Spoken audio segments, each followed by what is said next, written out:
Black hole ब्रह्मांड की सबसे दिलचस्प चीजों में से एक है। सोचो, एक ऐसी जगह जहां ग्रेविटी इतनी ज्यादा है कि कुछ भी, यहां तक कि लाइट भी बच नहीं सकती। यह है ब्लैक होल स्पेसटाइम का एक ऐसा एरिया जहां ग्रेविटी का खिंचाव बहुत तेज होता है। ब्लैक होल खाली जगह नहीं होते, बल्कि बहुत घने होते हैं। ये तब बनते हैं जब बड़े बड़े तारे अपनी लाइफ के एंड में खत्म हो जाते हैं। ब्लैक होल का कॉन्सेप्ट आइंस्टाइन के जनरल रिलेटिविटी थ्योरी से आया है। इसने ग्रेविटी की हमारी समझ को बदल दिया। ये थ्योरी कहती है कि भारी चीजें स्पेस-टाइम के फैब्रिक को मोड़ देती हैं, जैसे ट्रैम्पोलिन पर रखी बोलिंग बॉल। यही मुड़ना हमें ग्रेविटी लगता है।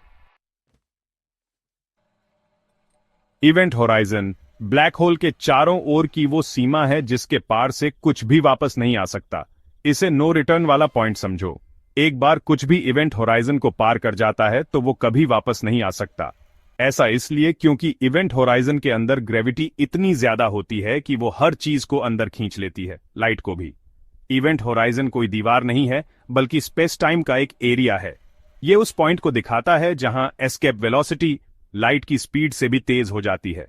क्योंकि कुछ भी लाइट से तेज नहीं चल सकता, इसलिए इवेंट होराइजन पार करने के बाद कुछ भी ब्लैक होल के ग्रेविटी से बच नहीं सकता।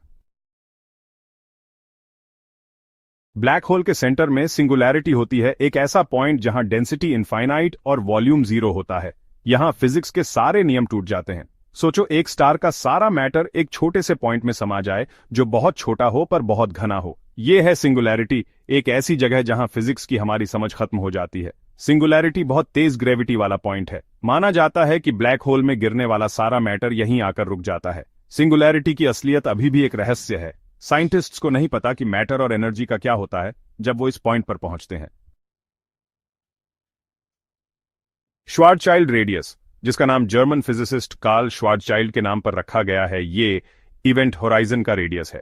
ये वो जरूरी रेडियस है जिस पर किसी चीज की ग्रेविटी से बचने की स्पीड लाइट की स्पीड के बराबर हो जाती है। सीधे शब्दों में कहें तो ये ब्लैक होल के साइज को बताता है। श्वार्ज़चाइल्ड रेडियस ब्लैक होल के मास के हिसाब से होता है। जितना ज्यादा मास उतना बड़ा रेडियस और उतना ही बड़ा इवेंट होराइजन। मान लो अगर हमारा सूरज ब्लैक होल बन जाए तो उसका श्वार्ज़चाइल्ड रेडियस सिर्फ 3 किलोमीटर होगा।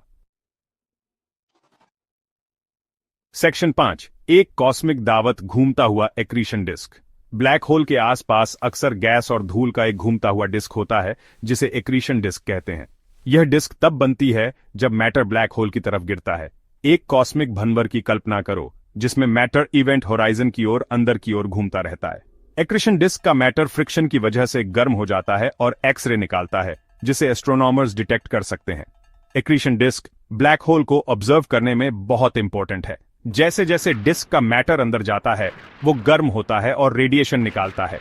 इसी रेडिएशन से एस्ट्रोनॉमर्स ब्लैक होल को देख पाते हैं और उनकी प्रॉपर्टीज के बारे में पता लगा पाते हैं। सेक्शन 6, ब्लैक होल्स का एक यूनिवर्स, अलग अलग तरह के एक्सप्लोर करना। ब्लैक होल अलग अलग साइज के होते हैं, हर एक की अपनी खासियत होती है। स्टेलर ब्लैक होल सबसे कॉमन टाइप है, जो बड़े स्टार्स के खत्म होने पर बनते हैं। दूसरी तरफ सुपरमैसिव ब्लैक होल गैलेक्सीज के सेंटर में होते हैं, हमारी मिल्की वे गैलेक्सी में भी।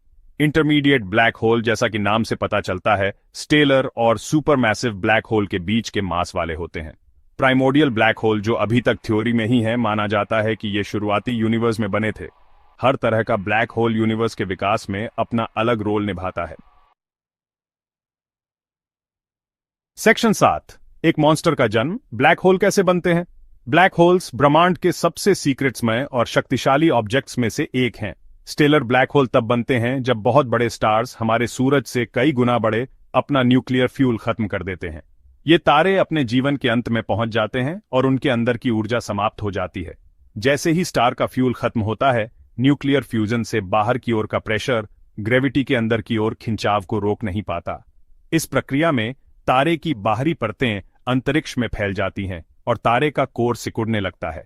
इससे स्टार का कोर तेजी से अंदर की ओर गिरता है, जिससे सुपरनोवा एक्सप्लोजन होता है। सुपरनोवा एक विशाल विस्फोट है जो तारे के जीवन के अंत का संकेत देता है, और इसके बाद तारे का कोर और भी अधिक संकुचित हो जाता है।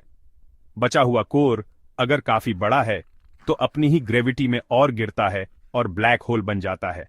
यह प्रक्रिया इतनी शक्तिशाली होती है कि यह समय और स्थान को विकृत कर देती है, जिससे एक ब्लैक होल का निर्माण होता है। दूसरी तरफ सुपरमैसिव ब्लैक होल कैसे बनते हैं, ये अभी तक एक रहस्य है। वैज्ञानिकों का मानना है कि ये ब्लैक होल्स ब्रह्मांड के शुरुआती दिनों में बने होंगे, लेकिन उनकी उत्पत्ति की सटीक प्रक्रिया अभी भी अज्ञात है। माना जाता है कि ये अरबों सालों में छोटे ब्लैक होल के आसपास मैटर जमा होने से बनते हैं। यह मैटर ब्लैक होल की ग्रेविटी के कारण खींचता है और धीरे धीरे ब्लैक होल का आकार बढ़ता जाता है। ये गैलेक्सीज के सेंटर में होते हैं और स्टार्स और गैस की गति को प्रभावित करते हैं। सुपरमैसिव ब्लैक होल्स का गुरुत्वाकर्षण इतना शक्तिशाली होता है कि यह पूरे गैलेक्सी के गतिशीलता को नियंत्रित कर सकता है, जिससे गैलेक्सी के केंद्र में एक स्थिरता बनी रहती है। सेक्शन 8 अजीबोगरीब घटनाएं, ब्लैक होल के सीक्रेट्सों का खुलासा। ब्लैक होल ब्रह्मांड के सबसे सीक्रेट्समय और शक्तिशाली ऑब्जेक्ट्स में से एक हैं। इनका गुरुत्वाकर्षण इतना प्रबल होता है कि ये पास से गुजरने वाली हर चीज को अपनी ओर खींच लेते हैं, यहां तक कि प्रकाश को भी। ब्लैक होल में ब्रह्मांड की कुछ सबसे अजीब घटनाएं होती हैं। ये घटनाएं इतनी विचित्र और जटिल होती हैं कि वैज्ञानिक भी इन्हें पूरी तरह से समझ नहीं पाए हैं। ब्लैक होल के अंदर का विज्ञान हमारे मौजूदा भौतिकी के सिद्धांतों को चुनौती देता है। ग्रेविटेशनल लेंसिंग तब होती है जब ब्लैक होल की ग्रेविटी पास से गुजरने वाली लाइट के रास्ते को मोड़ देती है। यह प्रभाव इतना शक्तिशाली होता है कि यह दूर स्थित सितारों और आकाश गंगाओं की छवियों को विकृत कर सकता है। लाइट का यह मुड़ना एक ही ऑब्जेक्ट की कई इमेज बना सकता है, जैसे कोई कॉस्मिक लेंस हो। यह प्रभाव खगोलविदों को दूर स्थित वस्तुओं का अध्ययन करने में मदद करता है, जो अन्यथा अदृश्य होती। टाइम डायलेशन एक और दिलचस्प घटना है, जिसमें ब्लैक होल के पास टाइम दूर बैठे किसी इंसान के मुकाबले धीमा हो जाता है। यह आइंस्टीन के सापेक्षता के सिद्धांत का एक महत्वपूर्ण पहलू है। इसका मतलब है कि इवेंट होराइजन के पास टाइम धीरे चलता है। इवेंट होराइजन वह सीमा है जिसके पार कुछ भी, यहां तक कि प्रकाश भी, ब्लैक होल के गुरुत्वाकर्षण से बच नहीं सकता। Hawking radiation physicist Stephen Hawking का दिया हुआ सिद्धांत है, जो कहता है कि ब्लैक होल पूरी तरह से काले नहीं होते, बल्कि इवेंट होराइजन के पास क्वांटम इफेक्ट्स की वजह से हल्की रेडिएशन छोड़ते हैं। यह सिद्धांत ब्लैक होल के बारे में हमारी समझ को और गहरा करता है। इसके अलावा ब्लैक होल घूम सकते हैं और कुछ में इलेक्ट्रिक चार्ज भी हो सकता है। ये घूर्णन और चार्ज ब्लैक होल के व्यवहार को और भी जटिल और दिलचस्प बनाते हैं। ब्लैक होल के इन सीक्रेट्सों को समझना ब्रह्मांड के गहरे सीक्रेट्सों को उजागर करने की दिशा में एक महत्वपूर्ण कदम है। सेक्शन 9 अदृश्य को देखना, ब्लैक होल को इनडायरेक्टली ऑब्जर्व करना। ब्लैक होल को सीधे नहीं देखा जा सकता क्योंकि उनकी ग्रेविटी से कोई लाइट बच नहीं सकती, लेकिन एस्ट्रोनॉमर्स आसपास के मैटर पर उनके असर को देखकर उनका पता लगा सकते हैं। जैसे ब्लैक होल की तेज ग्रेविटी पास के स्टार्स से गैस और धूल खींच सकती है, जिससे एक गर्म घूमता हुआ एक्रीशन डिस्क बनता है। यह डिस्क एक्सरे निकालती है, जिसे टेलीस्कोप डिटेक्ट कर सकते हैं। ब्लैक होल का पता लगाने का दूसरा तरीका है किसी अदृश्य भारी चीज के चारों ओर घूमते स्टार्स को देखना। ब्लैक होल की ग्रेविटी स्टार्स को बहुत तेज स्पीड से उसके चारों ओर घुमा सकती है, जिससे एक अदृश्य भारी साथी का पता चलता है। सेक्शन 10 जबरदस्त खोजें, ब्लैक होल के राज खोलना।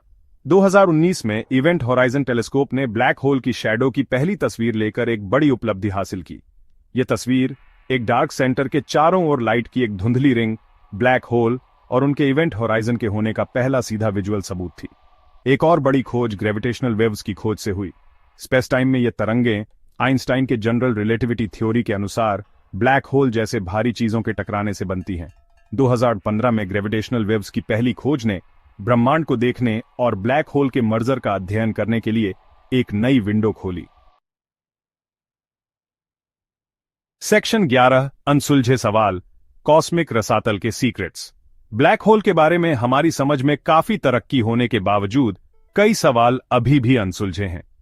ब्लैक होल्स, जो ब्रह्मांड के सबसे सीक्रेट्समय और शक्तिशाली ऑब्जेक्ट्स में से एक हैं, हमारे लिए कई पहेलियां प्रस्तुत करते हैं। जैसे सुपरमैसिव ब्लैक होल कैसे बनते हैं, यह अभी भी एक पहेली है। क्या ये छोटे ब्लैक होल्स के आपस में मिलकर बनने से होते हैं या फिर किसी और प्रक्रिया से? ये इतने बड़े कैसे हो जाते हैं, हमारे सूरज से लाखों या अरबों गुना बड़े? इनकी विशालता और ताकत का स्रोत क्या है, ये सवाल वैज्ञानिकों को हैरान करता है। ब्लैक होल के अंदर क्या होता है, ये भी फिजिक्स की हमारी समझ के लिए एक बड़ी चुनौती है। क्या वहां समय और स्थान का अंत हो जाता है या कुछ और होता है? इवेंट होराइजन के पार जाने के बाद मैटर और इंफॉर्मेशन का क्या होता है? क्या ये हमेशा के लिए खो जाते हैं या किसी और रूप में बदल जाते हैं? क्या ब्लैक होल के अंदर इंफॉर्मेशन खत्म हो जाती है जो क्वांटम मैकेनिक्स के बुनियादी सिद्धांतों के खिलाफ है? यह सवाल वैज्ञानिकों को परेशान करता है। इसे इंफॉर्मेशन पैराडॉक्स कहते हैं। ये एक ऐसा रहस्य है जो आज भी वैज्ञानिकों के लिए एक चुनौती बना हुआ है। ये और कई दूसरे सवाल साइंटिस्ट्स को इन कॉस्मिक रसातल के सीक्रेट्सों को सुलझाने के लिए प्रेरित करते रहते हैं। हर नई खोज हमें ब्रह्मांड के इन गहरे सीक्रेट्सों के और करीब ले जाती है और हमें यह समझने में मदद करती है कि हमारा स्थान इस विशाल ब्रह्मांड में कहाँ है।